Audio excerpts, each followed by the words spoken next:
Oh God, here we go. The weeaboos and Japan fanatics are gonna have a shit fit with this one. So all you guys thinking you're gonna come over here and have this magic carpet ride experience, newsflash for ya! Here is a little piece of reality. This is first-hand experience. One of my viewers actually tried it. He tried to come here, get a job, and it hit him smack in the face. This is a first-hand experience. I've had experiences similar to this, but somehow when I tell these stories, even though I've lived in Japan for a decade and a half, somebody who's never been here or only visited for a week or two knows more about Japan than I do. So, God, I mean, are you really that sad and desperate that you have to rationalize anything that crushes your totally irrational and unrealistic dreams? How freaking stupid do you have to be? Be intelligent, be skeptical, question it. I live my everyday life here. It's not like I wake up every morning and be like, oh yeah, I'm in Japan. I wake up every morning and be like, God damn, I'm in Japan. How am I going to survive another day mentally? I mean, this place is like a freaking prison. But you got to find your own happiness here if you're going to be here long term. Some people can do that. I think the most critical element in doing that, after you go through all the sex, all the money, all the partying, all the superficial, oh, let's do Japanese English language exchange. After you get through all that bullshit, you know, that might last you a good 4 or 5 years. You can ride that wave. But after that, you're just going to be left with emptiness. You know, being treated like a second-class citizen, not having your existence acknowledged, being looked over, not being an equal person in the eyes of the majority here. It's very emotionally draining and spiritually crushing. So you really have to have like a deep interpersonal connection with, you know, for example, a partner, you know, a girlfriend, a wife, a husband, whatever, or a friend. You just got to have something deeper than that superficial level. So I usually wouldn't sit through a 40-minute video of somebody just talking, but this guy's story was so encapsulating and so real. And I know that you dumbass weeaboos aren't going to listen to anything that anybody has to say that goes against your stupid, irrational, unfounded fantasies. But if you can just imagine for a second that it might not be as good as you think it is, if there's a chance that I can help one weeaboo, then I want to do that. So guys, listen to Barry's story and take it to heart and consider that there are other possibilities besides, you know, what you fantasize. Hey YouTube, this is Barry versus Japan. Although I'm not in Japan right now for reasons that you are about to hear. I'm actually in China. It's been a long few months, and essentially I'm here to tell you that teaching in Japan is a horrible experience, and you shouldn't do it. I wanted it to sink in a little bit. I felt like if I made this video the day after I left, that it might come off as very angry. I was very angry. I was very upset at my experience that I had there, and I wanted to give it a little time to sink in. And also, I wanted to see what it was like on maybe the other side of the pond per se. So it's been a month since I left, a little over a month actually, probably closer to 5 weeks since I left Japan. And I wanted to give you a very detailed explanation as to why I'm no longer teaching in Japan. Maybe in hopes that somebody sees this and they do not go teach in Japan. You know, there have been plenty of YouTube videos and plenty of blogs detailing gripes that people had about teaching in Japan. And I read many of those before I came and thoroughly ignored them, which was a mistake. And so I don't want to come off as bitter. Oh, who am I kidding? Yes, I'm very bitter. I wanted to live in Japan since I was 10 years old. It was a dream of mine, and it was something I always wanted to do. And I felt like I was so happy that I got to achieve that, and I was so looking forward to working hard and determined to make it work. And in doing this, I thoroughly ignored so many warnings and so many pitfalls, and there are so many things I should have paid attention to that I didn't. And because of that, I feel that I'm going to make this video. I don't know if this video series is going to continue. Like I said, the name Barry versus Japan is maybe a tad misleading at this point, or maybe it's actually very appropriate, because now I feel like I'm versus Japan right now. So I wanted to give you my experience teaching in Japan.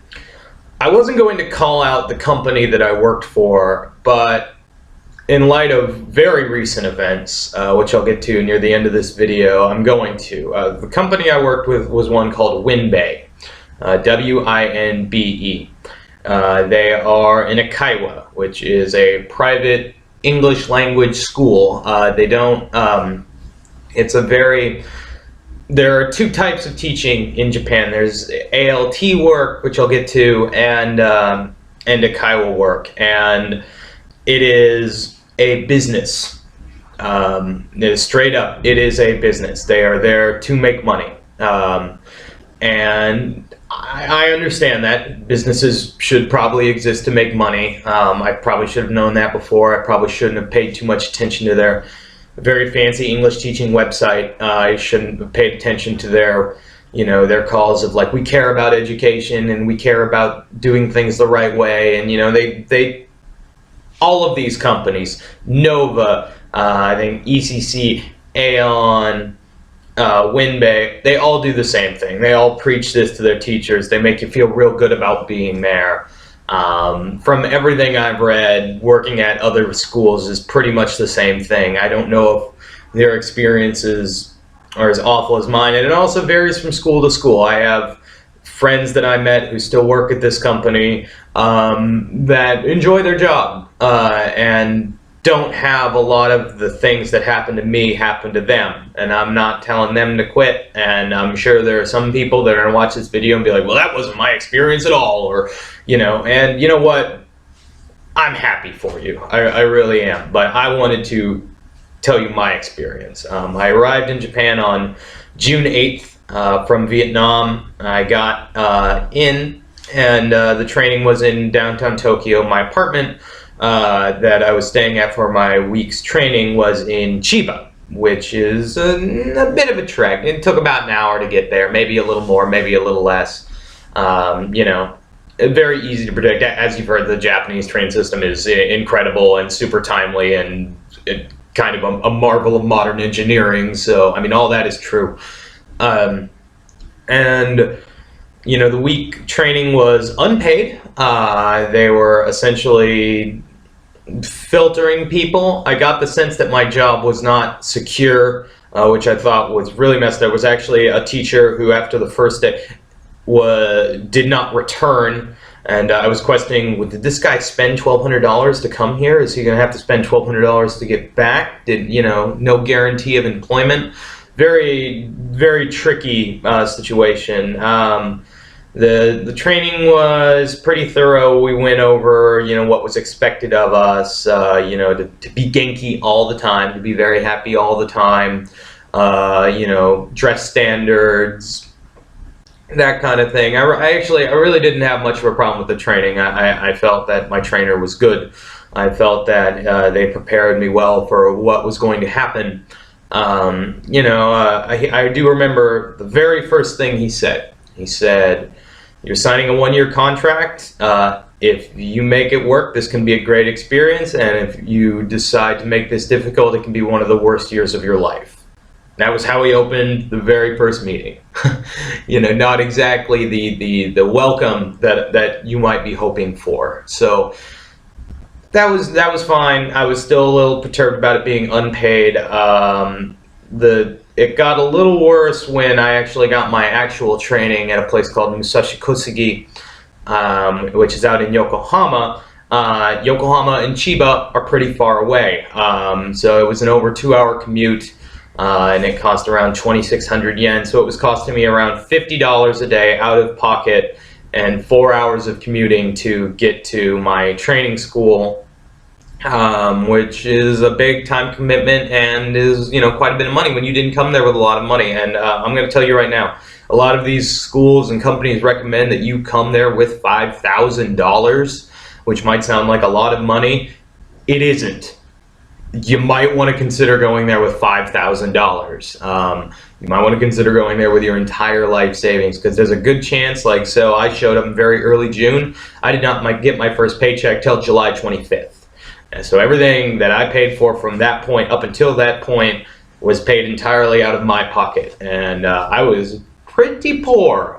Eating a lot of instant ramen noodles, not having a lot of fun. So something to consider. I had these long, crazy commutes. I had a week unpaid training. And then I got my placement. It was in a small rural town in northern Japan. Not what I asked for. I said I would like to be in a big urban area. I'd like to be in Tokyo. I would like to be in, Osaka. I understand they can't make everybody happy. So I was still happy and ready to go and super happy to be there. And that was when things started to get really bad and really uncomfortable. The first thing, I cannot tell you how many times this company lied to me about various things, so many different situations. The first one being, they lied to me about there being 0 deposits on my apartment. There was no move-in deposit or key money or ridiculous nonsense like that.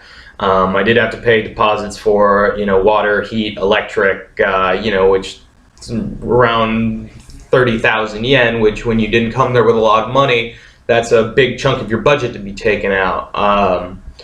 I got to my school and I was terrified by the schedule. Now, I want to give you an idea.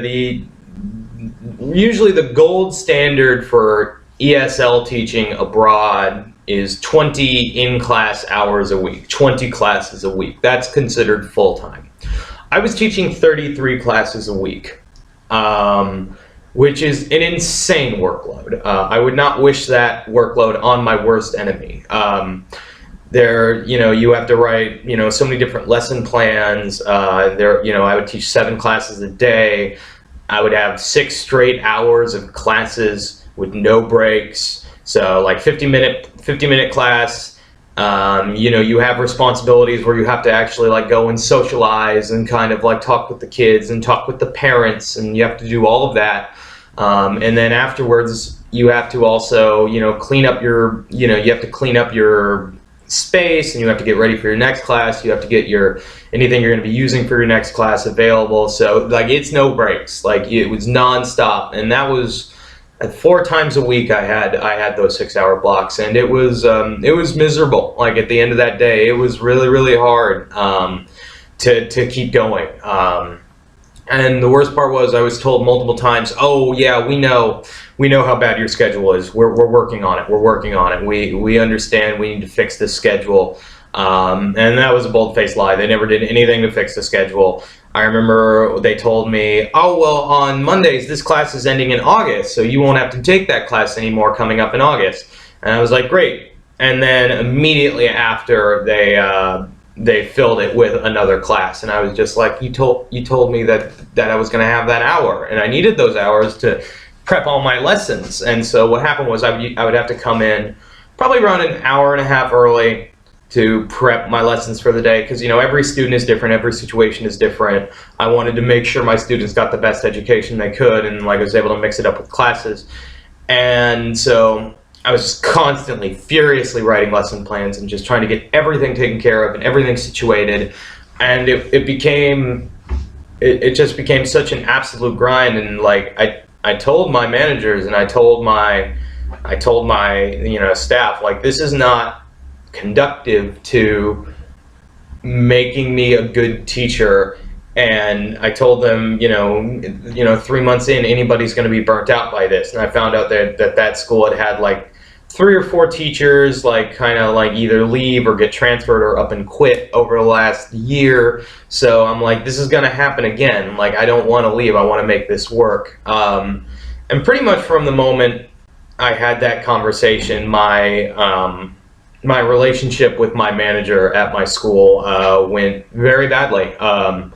I was as nice as I possibly could. I understand that, it's a Japanese work environment. You have to do things differently. You have to let people, you have to be very, how do I word this? You have to be very easygoing. You have to be very, apologetic. You have to be very kind about what you do. Because the last thing I wanted to do was come off as a rude American. I understand the culture is different. I did my homework. I did everything I could to try to, placate them and tell them like how it is. And, they thought I was going to quit, and so that made it very uncomfortable. There was actually, so a couple weeks into my school time there, the staff said, hey, let's go to a bar. Let's go to an izakaya. Let's celebrate me being here. And I was like, great, that sounds awesome. And we did that. And I kept noticing, because I didn't want to get drunk around my coworkers, and I understand drinking is a big part, but they weren't drinking. They were drinking non-alcoholic beverages. It was all women, and not that matters. But so they kept giving me beer. They kept giving me more and more beer. And even after the 3rd beer, I was like, I don't want any more beer. I'm fine, thank you, because I didn't want to get drunk. And they kept giving me beer. And they were like, please drink, please drink, please drink. I'm like, all right, I'll keep drinking. So around 6 or 7 beers in, then they start talking about the company. And then they start saying like, oh, well, I don't really like, they started, I was like, I don't really like certain things here. And they're like, well, what don't you like? And I'm like, well, I mean, I've only been here a couple weeks, and remember, I was a little tipsy at this point, so I'm like, well, the pay isn't very good, my schedule is insane, I don't feel like I have a lot of support, from the head office. And I told them, yeah, I mean, I'm signed here for a 1-year contract, and I'm committed here for a year, but after a year, I don't know what I'm going to do. That was my exact words. The next morning, I got a call from the head office, very angrily asking me when I was going to quit. Not if I was going to quit, when I was going to quit. And I'm like, what are you talking about? And they were like, well, we were told by your manager that you were super angry and that you were going to quit. And I was like, well, that didn't happen. And so that was essentially, I'm pretty convinced it was a sting operation. Like, they purposely got me drunk to get me loose so that I would say things about the company, and then they could immediately tell the upper management what I had told them. And then from that point on, my like I said, my working relationship with them was really bad. The manager told blatant lies about me. She told, and this hurt, they told the staff that I told a 3-year-old student, I hate you and you're stupid. Like, the exact words, I hate you and you're stupid. I would never, ever, ever in a million years say that to a 3-year-old kid. And I was stunned when they brought this up. The upper management actually didn't believe them. They were just like, well, that's what she said. And I'm like, do you believe them? And they're like, not really. And I'm like, well, it didn't happen. I never said that. And I never said anything like that. I would never say that to my students. And they would tell me to do one thing. I would ask for advice, and they spoke very, very, very broken English. Like, my staff at my school spoke very little English. Even the English teachers there. So the way it worked is, like, they would have the native teacher, which is me, and then they would spend an hour with the Japanese instructor, who would teach them like grammar and phonics and that kind of thing. And they barely spoke English. And And I would say, well, what do I need to be doing in my classes? And they were like, well, just play games, just play more games. And I was like, okay, I'll play more games. And so I played more games with the kids, and then they would criticize me, and they would be like, you're playing too many games. And I'm like, well, you told me to play more games. There was a meeting, so in the summer they do these stupid arts and crafts classes that have nothing to do with teaching English, and I am not artistic at all. I am not an arts teacher. Nobody should learn anything about arts and crafts from me. And they told me, well, you got the information about the craft classes, right? And I was like, no, I haven't heard anything about these classes. And they're like, yes, you did. And I'm like, no, I didn't. I'm sorry, I haven't heard anything about these. And then she yelled at me. She accused me of sleeping during a meeting, which never happened. I asked one of my regional managers, I'm like, what the hell are they talking about with these craft meetings? And they're like, oh, you weren't there. I hadn't arrived in the country yet. They had this meeting in like early June, like before I had got there. So I legitimately was never involved with any kind of discussion about these craft lessons. And they were like, well, we'll tell your manager. Never got an apology. She accused the other manager of lying on my behalf to cover up the fact that I slept during a meeting, which again never happened. You know, I was lied to about overtime.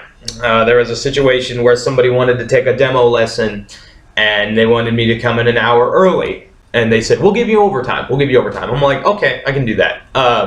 And so I came in an hour early, gave the lesson. And then the next day they were like, hey, instead of overtime, why don't you just come in 2 hours late and just kind of skip your first lesson, which was like a lesson plan hour, and then come in after your lunch. I was like, okay, I can do that. That's fine. That's not what you told me originally, but that's fine. And then they called me that night. They're like, hey, we had someone call in for a makeup lesson. We need you to come in that day anyway. And I was like, okay, fine. I get the overtime, right? And they're like, you will work on it. And I was like, okay. And then so we did that, you know, and I never got that overtime hour. They told me you could come in late on another day, and I ended up coming in early because I had to do lesson plans. I went to upper management, was able to solve that overtime situation. The manager was very angry that I went over her head, and I was like, you gave me no choice. They lied to me about my recruiter and the website of this company, Winby. Again, don't work for them. They promised free English lessons. They promised free, not free English lessons, free Japanese lessons. Like every teacher gets free Japanese lessons. They're taught to the standards of the Japanese tests, and I'm like, awesome. And that was actually one of the main reasons I chose that company over the other offers I was given, was they offered free Japanese lessons. And I come to find out when I get to the school that those lessons are only available to teachers in the Tokyo metropolitan area, and they're only offered in certain times of the year. I was not in the Tokyo metropolitan area, so I was shit out of luck. I was not given the free lessons that had been advertised and were one of the primary reasons that I chose this company. There were multiple instances where I was told I had to do something that I was never given any information about. They were just like, why haven't you filled out your time card? I'm like, time card? I haven't heard anything about a time card.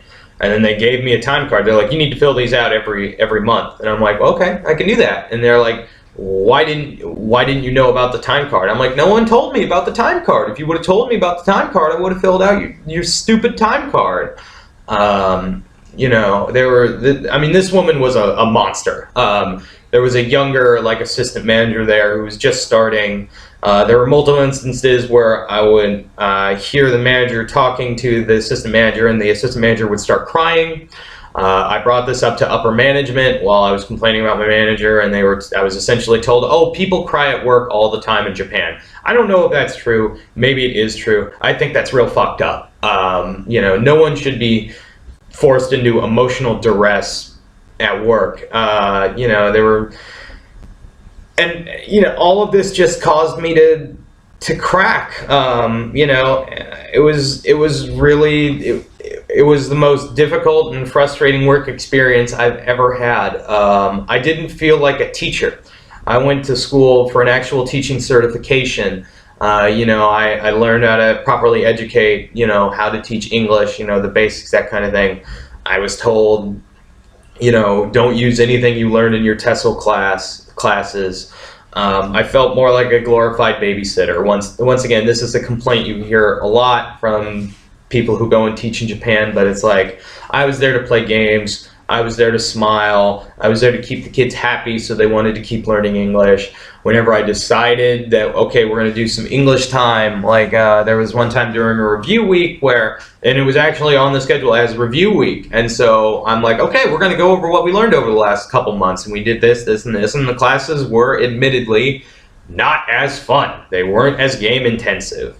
And I told them that. I'm like, look, this is review week. This is what I'm supposed to be doing. This is what it says on the teacher's schedule. We need to be working on review. There's no songs this week. There's no singing and dancing this week. Like, we need to make sure, because there's a test, a midterm that the kids had to take, and I wanted to make sure they did good on the test.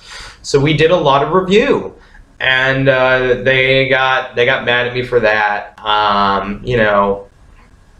I find it very interesting that Japan is this advanced country and these people are paying outrageous amounts of money to send their kids to these schools, and the teachers there have no teaching certification. The teaching standards to teach English were higher in Cambodia. I'm dead serious. In Cambodia, where people are shitting in the streets. And there is garbage everywhere, and you can't drink the water because it's filled with raw sewage. You needed a TESOL cert to teach in anywhere credible in Cambodia. In Vietnam, you needed a TESOL certification. Here in China, you need a TESOL certification. In Japan, you don't need a TESOL certification because they'll take anybody. And after all of this, I just said, I said I can't do this anymore, and I was just heartbroken. And the fact of the matter is, on top of all of this, and this is the part where maybe this video gets controversial, I did not have a very good time in Japan. There's a lot of things to like about Japan. The customer service is incredible. The beer is cold. It is an absolutely gorgeous country. It is, just looking at it and the different types of climate and places you can go and places to hike and swim and fish and go skiing and all this stuff, and it's a wonderful place. I love baseball, so I love to go into Japanese baseball games. It's a beautiful country, but it has a lot of very serious problems. Everything is bonkers expensive. It's more expensive to live in Japan than it is in America. I don't know how anybody could save money working there. I was making 250,000 yen a month, which is around $2,000.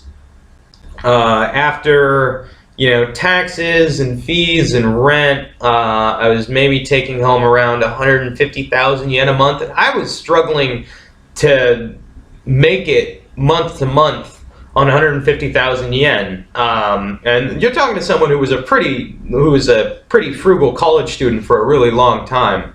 I know how to take care of my money. And it was just, I just couldn't take it anymore, and so I quit. I was like, I cannot do this anymore. I am sorry. I don't like quitting. I don't like quitting on anything. I still feel bad that I quit. And then they shame you, and then they embarrass you, and then they tell you, you'll never work in this country again, and they do all these terrible things, There's other things that I really didn't appreciate about Japan. The absolutely archaic banking system. You don't get a debit card, so you don't get a Visa or a MasterCard. Or in China, it's better. You get a Union Pay card where it's you can buy things online. You can, transfer money very easily to the United States. That's not a problem. But in Japan, you don't get a debit card. You just get an ATM card. It's an entirely cash-based economy. You pay your bills in cash. You pay everything in cash. So, you don't have the ability to buy things online, so transferring money back home was an absurd pain in the ass. I would essentially have to go to Family Mart and buy like 5,000 yen like online prepaid Visa cards and just kind of funnel those into a PayPal account over and over again, which was very expensive, very time consuming, very annoying. You know, the ATMs close at 9 p.m. and if it's on a weekend or a holiday, they might not be open, so getting your money might be difficult. I was told, because I was quitting, they were like, I'm like, well, what about the last week of the pay period that I'm working? Is there any way you can transfer this money? They're like, oh, it'll be in your bank account on the 25th. And I'm like, well, I won't be in the country. And they're like, well, it'll be in your bank account on the 25th. So I essentially left money on the table. Like, I was so desperate to leave the country, I left like $500. I was just like, fuck it, I don't care. Yeah, and you know, Japan's kind of boring. Like, and you know, it's like I'm not into like nightclubs or like doing drugs or that kind of thing, but it's like it didn't like. There's just nothing to do. All people do is just go to izakayas and smoke cigarettes and drink. There's not a lot of live music. There's not a lot of, you know, exciting different things to do unless you want to go to Tokyo Disneyland or something. You know, Akihabara is fun to go to once or twice, but once you realize that, oh my God, this place is an incredible amount of money, and oh my God, these maid cafes are really creepy, and oh wait, this is kind of a seedy, weird part of town. I don't know if I want to be here. You know, there's surprisingly little to do in Japan. You know, and this part's gonna grate on some people too. They're xenophobic as hell. Like, they don't like foreigners. I attempted to assimilate to the culture. I attempted to do things properly. I did plenty of research to see what their culture was like and how to properly conduct myself. I feel like I did that in an adequate way. I was learning the language. I could have a very basic conversation, very basic conversation in Japanese. And at no point did I feel welcome. You are kept at arm's reach, arm's length when you are a foreigner. It is very difficult to make true friends, true connections. It is very, I'll give you an example. I walked into a bar one night, and again, this was rural Japan. Like, I'm sure it's better in Tokyo or Osaka or one of the big cities. I walked into a bar after work just to have a beer, just to sit down and relax, have a beer. And it was a full bar, and people were eating and chatting and having a good time. And I opened the door and I walked in, and it was like something out of a cartoon. You could just hear a record scratch, like, and all of a sudden everyone in this bar just stares at me, stops what they're doing and stares at me. Like 3 seconds. And then they slowly turn back, and they slowly go back to their conversations, but now they're quieter. And now I realize I'm ruining the mood. You know, they've made it very uncomfortable. I walked in, I asked for a beer. The bartender didn't say a word to me. He looked at me with this very like, "What the fuck are you doing here?" look, and you know, slammed the beer down while I paid for it. It was just like, he was like, I was really kind of taken aback. You know, real easy for a white guy from America to be like, oh, they don't, you know, they're not accepting of me, you know. It's like, but I never felt welcome there at any point. And the people that are there, you can talk to, you know, the other gaijin are elitist pricks. They're not like, it's almost like this kind of military mentality where it's like the whole goal or the whole idea when you're in these communities is to see who can embrace the suck the most. You know, they rate themselves on like how long they've been there, and you know, if you have any marginal complaint about something you've had to deal with, or you know, people, you're essentially told the same thing. You're essentially spoken to like a Hispanic dude in Alabama, like, you don't like it, get out, you know, and that's very uncomfortable, and it's not. You know, it's not a very welcoming community of people, and it's very disheartening. Like, it was the most miserable 3 months of my life. I made no friends. I was isolated. I was alone. It was It was uncomfortable. I didn't like my job. I didn't feel like the position I was in was one that, you know, I didn't feel like a teacher. I didn't feel a connection with my coworkers.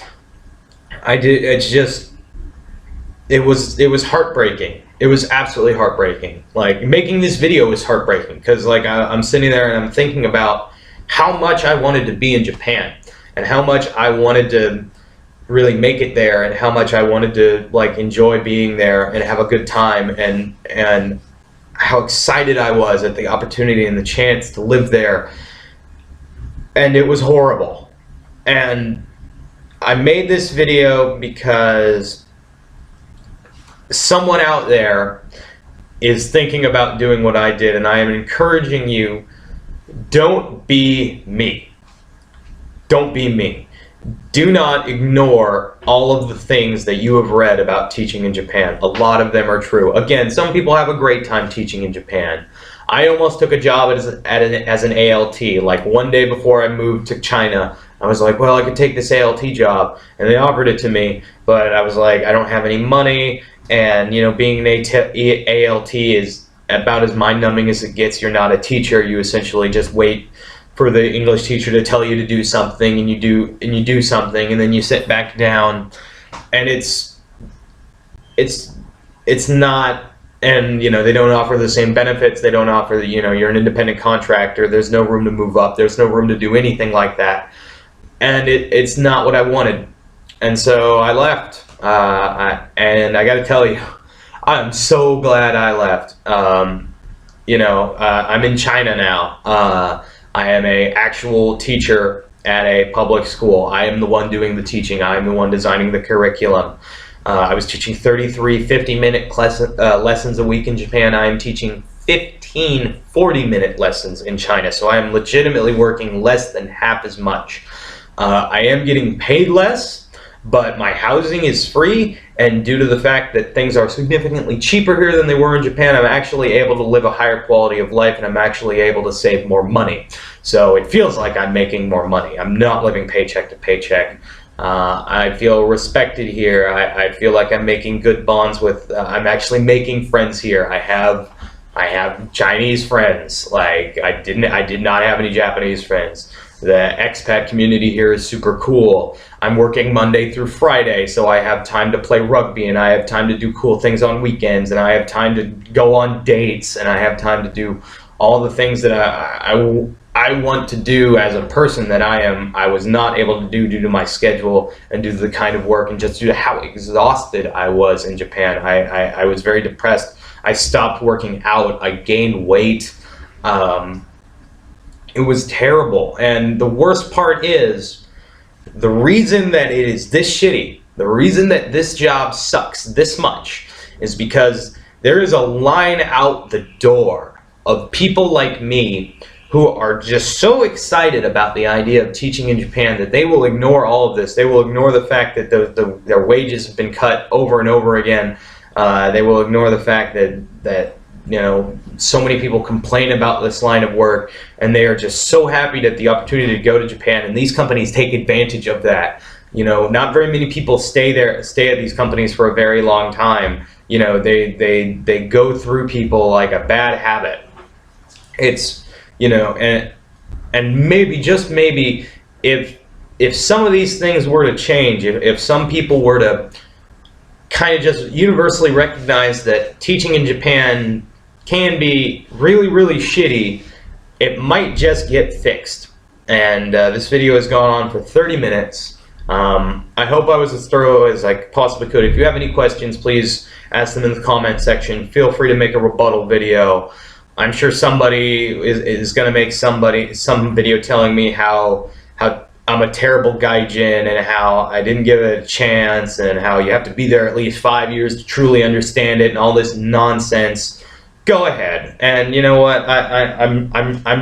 I'm glad you're happy, and I'm glad you seem to enjoy Japan. I don't wish any ill will on anybody, but goddamn, my experience in Japan was terrible. And especially if you are a certified teacher, if you have a TESOL certification, do not teach in Japan. Just don't. It's not teaching. you're not going to enjoy yourself. You're going to feel very conflicted. You're going to feel very, you're not, it's not good. Just, that's all I can say. Please listen to what I'm saying. I'm trying to help you. Do not teach in Japan. Teach in China. China is awesome. I'm having a great time here. I hope I've made my point. I don't know how many more videos I'm going to make, because I'm having a lot of fun just kind of being me and being myself and doing cool things in China. I might make an update here or there.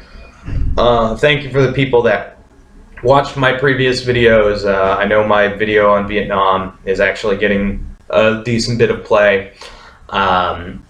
And, you know, please don't teach in Japan. I'm begging you. And because if you don't teach in Japan, it might get better for the people that are already there. So, yeah, thank you very much. Have a wonderful day. Don't teach in Japan.